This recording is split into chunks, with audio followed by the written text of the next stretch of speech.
Baik, pada bagian sebelumnya kita telah memahami bahwa kegiatan tes atau penilaian memang harus dilakukan dalam proses pembelajaran untuk melihat apakah tujuan pembelajaran yang telah dibuat sudah tercapai atau belum. Nah, pada bagian ini kita akan membahas apa saja yang biasanya dinilai dalam kegiatan pembelajaran. Ada 3 aspek yang harus dinilai dalam kegiatan pembelajaran, yaitu aspek kognitif, aspek afektif, dan aspek psikomotorik. Ini jika mengacu pada taksonomi Bloom. Artinya, suatu program pembelajaran tidak hanya menilai kognitif saja, tetapi seorang guru, seorang pengajar juga harus melakukan penilaian terhadap ranah afektif dan juga psikomotorik. Nah, ini juga bisa menjadi bahan evaluasi apakah dalam suatu lembaga pendidikan ketika hal ini sudah dilakukan ataukah masih hanya menekankan pada ranah kognitif. Lebih jelas nanti bisa dipelajari di dalam taksonomi Bloom. Itu sudah dibagi misalnya untuk penilaian kognitif. Itu penilaiannya akan dimulai dari level paling bawah adalah remember, pengetahuan, pemahaman, aplikasi, analisis, evaluasi, dan create atau bisa dikatakan menciptakan suatu. Nah, apakah secara kognitif penilaian dalam suatu program kegiatan pembelajaran itu sudah mencakup ke 6 hal ini? Itu nanti bisa dievaluasi. Lalu secara afektif,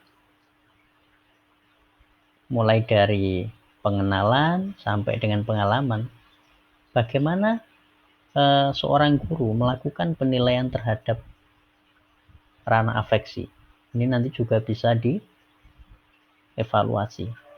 Apakah ini sudah dilakukan penilaian dengan baik pada ranah afektif ini atau belum? Yang ketiga, penilaian psikomotorik. Dalam taksonomi Bloom, penilaian psikomotorik atau keterampilan siswa itu dapat dinilai dari tingkat yang paling rendah adalah kemampuan meniru, imitasi, kemudian memanipulasi, menggunakan, sampai dengan kemampuan naturalisasi atau melakukan gerak secara wajar dan efisien. Secara natural, artinya secara natural siswa sudah memiliki keterampilan tersebut tanpa harus meniru orang lain. Secara natural itu sudah dikuasai oleh siswa. Nah, lalu apa saja ruang lingkup dalam evaluasi? Ruang lingkup dalam evaluasi tentu cakupannya lebih luas lagi. Tidak terbatas pada 3 hal tadi, kognitif, afektif, dan psikomotorik. Jika kita mengacu pada tahapan pengembangan kurikulum, pengembangan sebuah program itu disusun berdasarkan dari hasil analisis suatu kebutuhan. Kebutuhan itu bisa mikro, kebutuhan lembaga, bisa makro. Makro itu kebutuhan yang terkait, kalau di Indonesia berarti tujuan pendidikan nasional.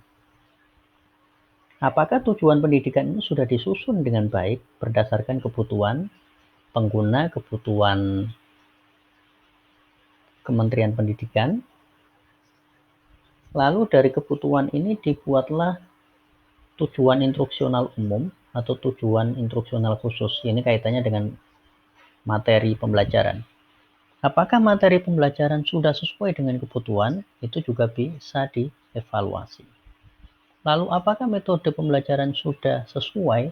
Itu merupakan ranah yang harus dievaluasi. Sampai dengan apakah proses pengajaran yang dilakukan sudah sesuai dengan rencana yang telah dibuat. Itu juga merupakan ranah yang harus dievaluasi. Artinya evaluasi dilakukan dari hulu sampai ke hilir. Mulai dari perencanaan visi misi, perencanaan tujuan sampai dengan proses pengajaran apakah sudah dilakukan dengan benar.